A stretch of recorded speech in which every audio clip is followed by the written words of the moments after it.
We are about to embark upon a series of strange and exciting, dangerous adventures.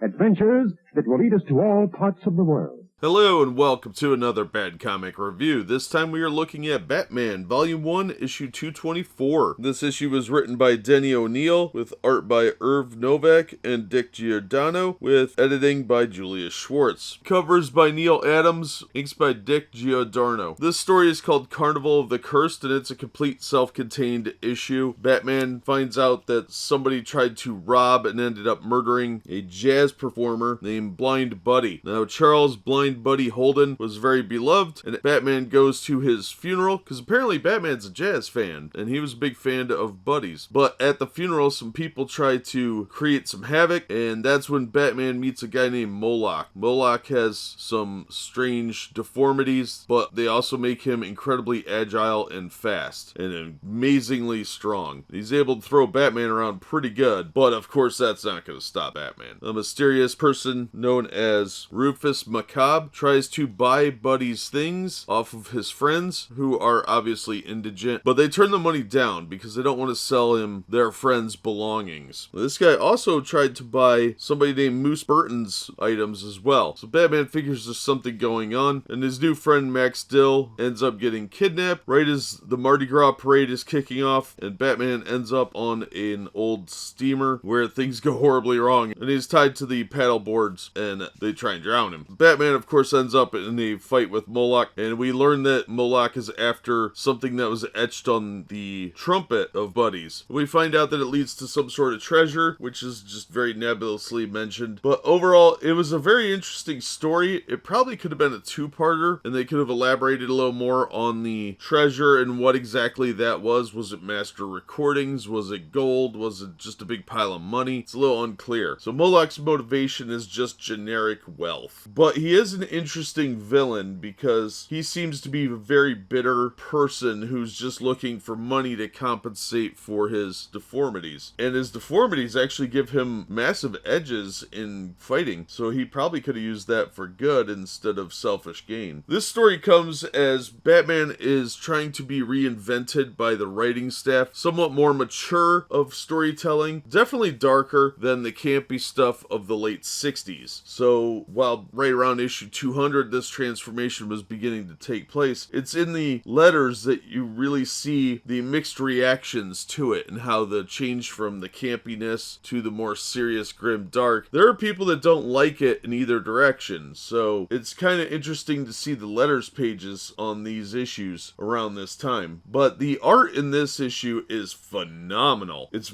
a lot darker and a lot less cheery, smiley Batman. A lot of this issue seems to take place in the rain, and you see people at grave sites and kind of these dark overtones during the happy, shiny times of the Mardi Gras parade. It's really interesting to see that. And there is a lot of violence in action, as well as a kind of corny death trap, but it's definitely a lot more mature of a story than you would expect from this era of DC Comics, because the Silver Age is largely kind of regarded as campy, but this is much more mature than I expected it to be. We're moving more toward the adult detective type stuff again, and out of the kiddie goofiness and ludicrousness of the late 60s. The artists really understand perspective shots and the use of darkness and tones that you would expect somebody like Batman to be in, while also putting him in peril from bad guys. And the writers understood that Batman's operations would definitely be a much more mature, less silly goofiness. But I really like this issue. I thought it really came together quite well, and everything worked out as a masterpiece in sequential art. You had a compelling story, you had an interesting new bad guy, and you have these dark overtones, but in a much more adult way than previous years. I highly recommend this issue. It's self-contained, there's a lot here, and it was a shocking amount of fun for something that came from 1970s DC. So great cover, great story, great art. It all works together here to form an impressive package. Even if you have to get a beat-up copy or a facsimile or reprint, if they ever do that with this issue, I would definitely recommend checking that out. That's going to do it for this one. Thank you so much for listening and supporting the channel. If you enjoyed the video, please hit the like button and don't forget to subscribe so you don't miss future reviews. If you'd like to help the channel out in other ways, links are in the description to various support methods. And as always, we hope to see you on the next one.